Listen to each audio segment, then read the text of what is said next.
The graphics on this are super impressive. We've even got these little display screens floating here inside of the climate control dials. This is really, really job well done.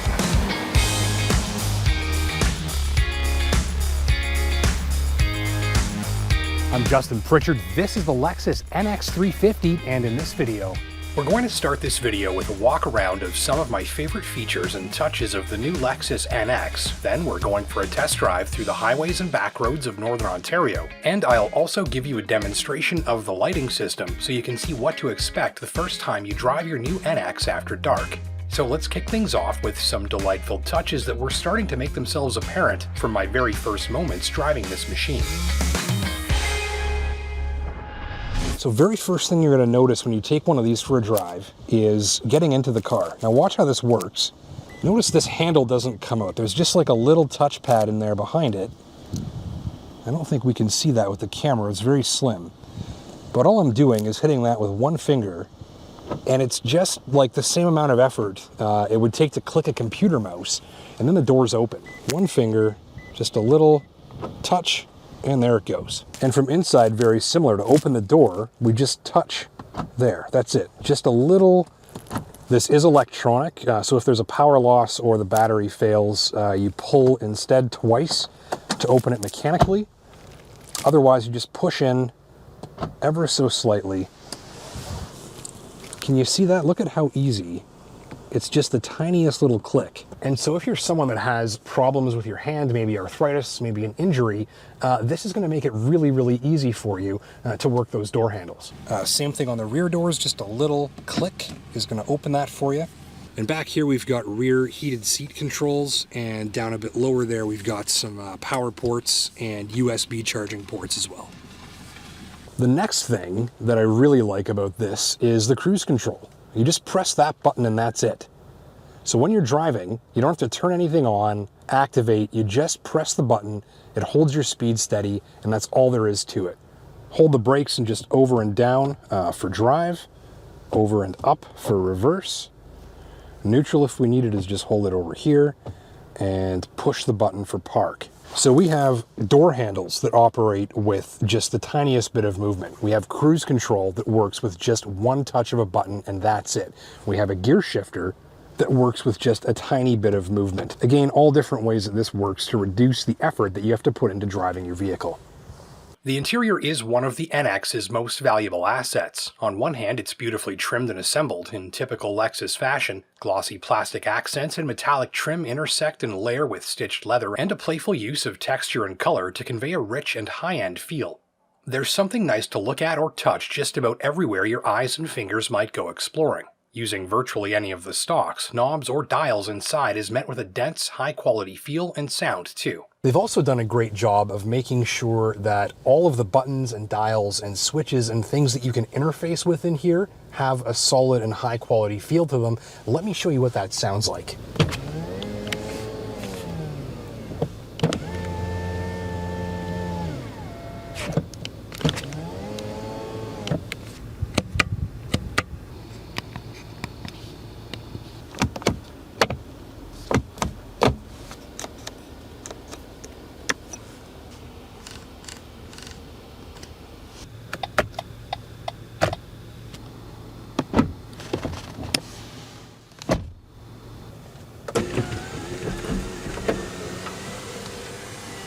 Ahead of the driver, it's two of the best displays I've recently encountered in a luxury crossover. Fully digital instrument cluster here. This responds to the drive mode selector down here. We've got Sport on the right, Eco on the left, or just Push for normal. Those changes are referenced up here in the instrument cluster display.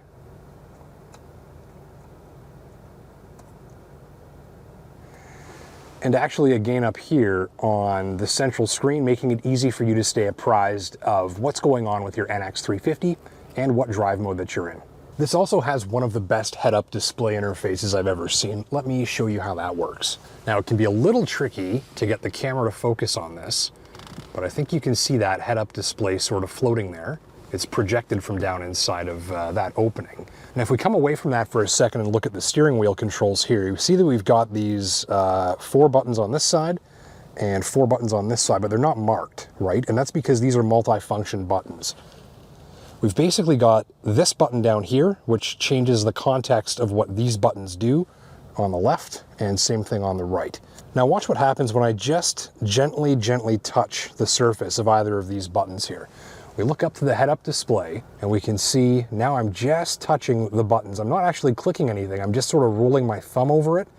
And you can see that my choice is referenced up here in the head-up display relative to what I'm doing down here on this D-pad or this context button. So without having to look at anything, I can just gently glide my finger over the pad here to preview my selection. I can press the context button here, changes what those buttons do. I can hover over them without clicking to see exactly what I'm about to do here, and then click for the function I want. Push button start right up here at the top. I like that we've got this ledge, this nicely finished metallic looking ledge here. We can hang our hand off of the top of this to manipulate the screen if we want, swiping through and changing different functions there. The graphics on this are super impressive. I'll get the camera in there nice and close,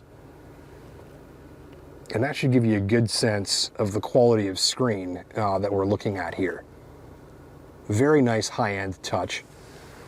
Big screen, we've got lots of space there. We've got some kind of a finish on here that's very smooth and very slick, so easy to make fine adjustments, very responsive, nicely animated. This is wireless Android Auto we're looking at in this case, so my phone's not plugged in. We can put it down here for wireless recharging if we want. That's connected up here wirelessly. Great graphics. And the nice thing is, when we go back out to the factory interface here, look at this. Also, fantastic graphics. Nice and sharp, and look at how responsive and nicely animated this is. I love the audible chime to reinforce your selection. I love how quickly and easily everything comes up on screen, how nicely everything's animated. This is really job well done.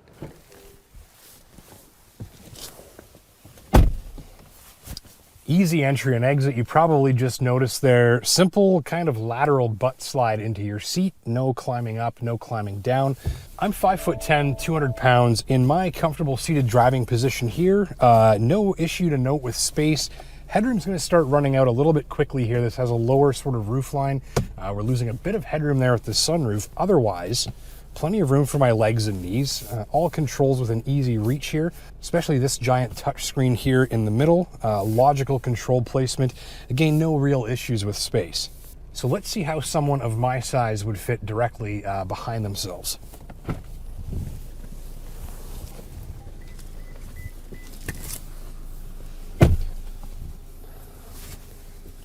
Entry and exit there, pretty much just as easy. I feel like I've got a little bit more headroom actually here in the back, less of a bulkhead in front of me. About the width of my hands in terms of knee room here in front of me. That's fairly standard for an SUV of this size. Nothing's crowded down around my feet. We do have a hump in the middle of the floor here, so that will take up some foot space if you've got an occupant sitting in the middle. Otherwise, nothing's feeling crowded. I've got a good outward view, lots of glass around me here, some proper cup holders in there. So definitely not stretch out roomy for 4 adults of my size, but certainly more than adequate. Again, plenty of knee room here. If you've got 4 occupants of about my size, you'll have plenty of room for them as well as their stuff in the back. We've got power folding rear seats, so we just push the button here. You'll see that latch come up on its own. Seat goes down and out of the way just at the touch of a button.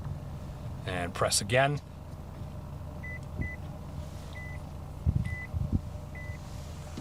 And the seat comes back up.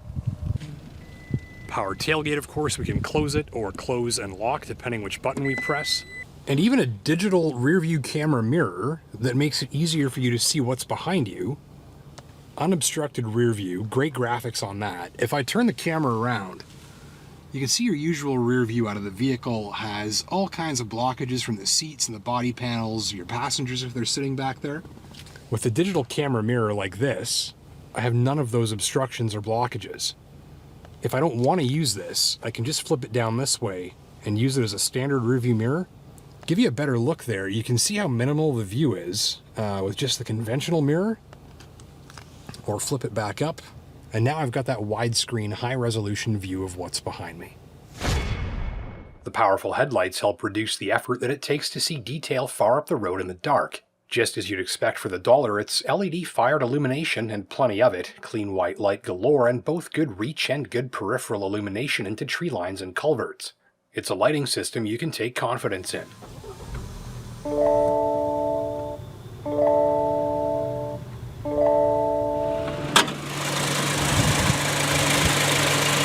My tester ran Lexus's new turbocharged 4-cylinder gasoline engine, a 2.4-liter unit with 275 horsepower and 317 pounds of torque.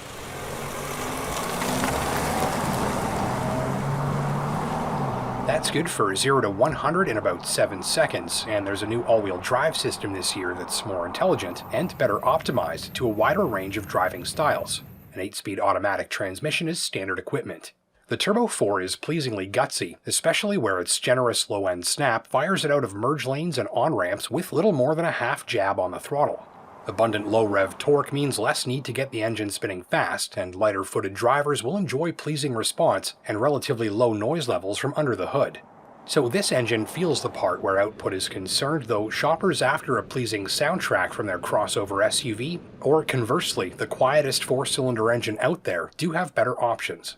The new Lexus Turbo 4 is big on torque, but not so big on either exciting sound effects or all-out refinement.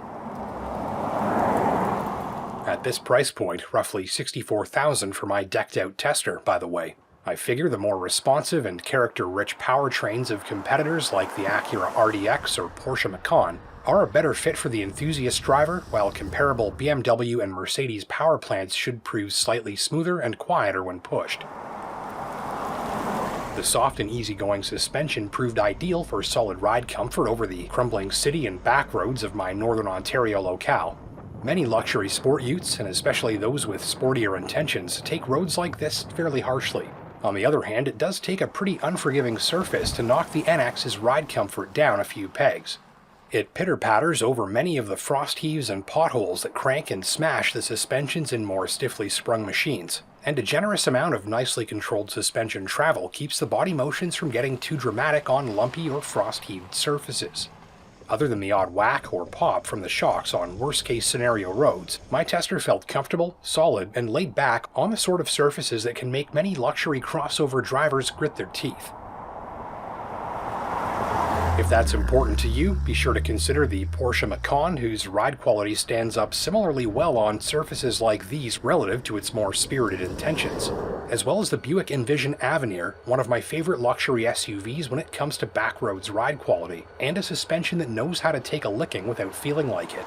Alongside the Lexus NX, these luxury crossovers amount to my top recommendations, where rough road ride comfort matters. On my tester's standard suspension setup, things felt more comfortable than athletic. Lexus will sell you an F-Sport version of the NX with improved handling capabilities if you like. By the way, in addition to the F-Sport, there are also 4-cylinder, hybrid, and plug-in hybrid versions of this machine. This means that drivers can enjoy one of the best infotainment suites on the scene, with whatever powertrain and handling configuration best suits their tastes. You'll hear more from me on this latest generation NX in the future, and particularly on the plug-in hybrid model. After my introduction to this latest generation machine, I figure the new for 2022 NX 350 will connect most easily with the light-footed driver, whose main priorities include generous power and excellent ride comfort in most situations. Some shoppers might be left wishing for a little more headroom, but ultimately, here's a machine that's easy to use from tip to tail, and one with its display, infotainment, and graphics situation fully dialed into 2022 standards.